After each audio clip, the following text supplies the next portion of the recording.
todos, um prazer. Primeiro, agradecer a generosidade do Luiz Perdiz de franquear o espaço aqui para que dividamos. Eu, na verdade, estou fazendo um exercício diplomático, porque estou recebendo um poeta internacional, a quem muito prezo, meu querido amigo Rei Berroa, que é um poeta da República Dominicana, mas que está radicado nos Estados Unidos há 40 anos e onde fez uma carreira como professor de letras da Universidade de Washington, da Universidade... Jubilado. Agora, jubilado, aposentado, gozando das benesses de uma vida em osso criativo. E um poeta muito genial, que tive o prazer de conhecer na Bolívia, e de quem tive a honra de traduzir alguns poemas de seu último livro, São Palomas Pensageiras. Eu, traduzindo literalmente, são pombas pensageiras. Nós temos os pombos correios, são pombos mensageiros, ele faz esse jogo de palavras.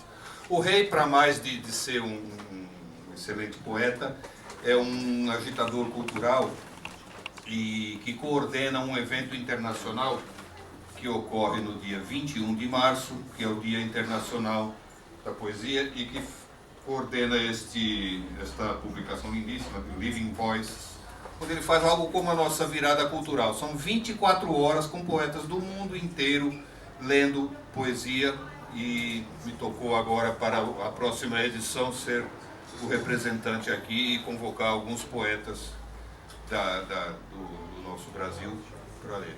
O dia 21 de março, para além do seu Dia Internacional da Poesia, enfrenta uns paradoxos muito interessantes. É o dia do nascimento de Johann Sebastian Bach,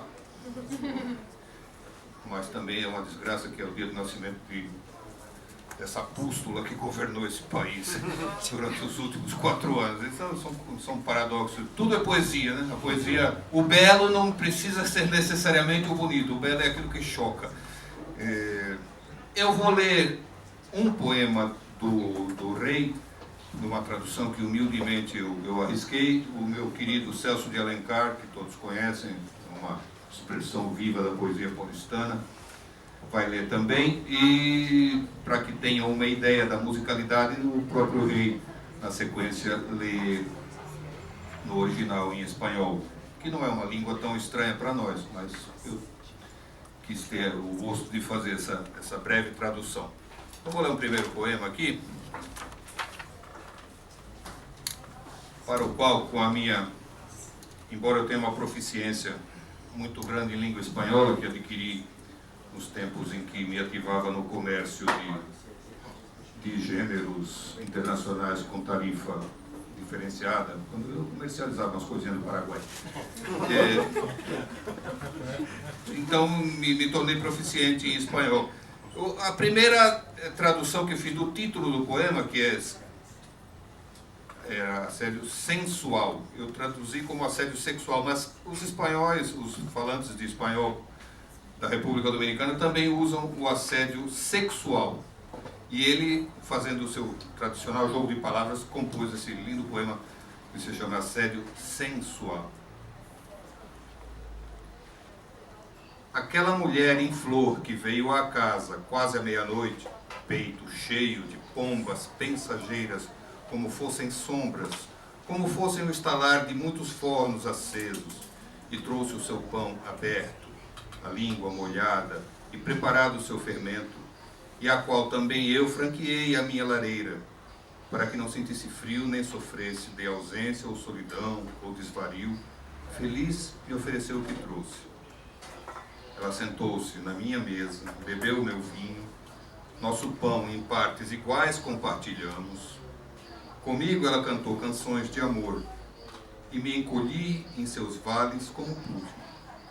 Vamos nos pegar, pombo, ela me disse, e ali mesmo nos polinizamos, nos pombizamos pegados. Desculpa, a visão não é lá mesmo, é 60. Os lençóis e os sentidos tremeram como folhas levadas pela chuva. Desvendado o pulso, começou a galopar. Pendurados nos seios da noite, montamos nos deliciosos navios dos tolos, como impúberes famintos que conseguem saciar pela primeira vez fomes remotas. E voamos em busca de alamedas. Foi o próprio Malecon o primeiro cenário de nossos incessantes arrulhos, inflamado pelo golpe dos quadris que quebravam todas as correntes do desejo pelo cais. E de uma vez o apetite saciava-se ao ritmo do reco-reco e do tambor. Histórias fazíamos chover, tecidas ao fio da vida, ao fio da morte, como se fossem duas escalas do mesmo acordeon, em uma dança que era uma só e mesma dentição. Remamos um pouco em Quito, no lago, antes de ser atravessados por uma ponta de lança, que ficou presa à margem e nos deixou sonhando. Em Lima, nos amamos, tendo Chabuca por testemunha, que saiu para a varanda em busca de uma flor perdida na canela. De lá para Santiago, no mesmo banco vermelho, em que naquele 11 de setembro caíram mortas em meus braços duas pombas ardentes, duas pombas, uma delas de outubro, que escaparam do massacre das 3 culturas, Tlatelolco, fazendo escala, como nós, em todas as alamedas e colocando avisos aos amantes, que a morte vem, montada em seus aviões invisíveis, e traz pergaminhos que quer que assinemos em troca do óleo de nossas rochas e formas de governo, que eles dizem que inventaram intimamente. Que aí vem a noite, que aí vem a morte, e que se escapar da indignidade do homem que vem de sua linhagem por um prato de lentilhas, e então se masturba no meio da rua, sozinho, no templo, no escritório, com o nome de Deus, atravessado entre a língua e a garganta. 7 dias, 7 noites depois, na minha caixa de correio, o carteiro deixou um documento bem lacrado, segundo o qual fui acusado de assédio sensual. Tinha 4 dias e 4 noites para comparecer perante minha promotoria e seus agentes.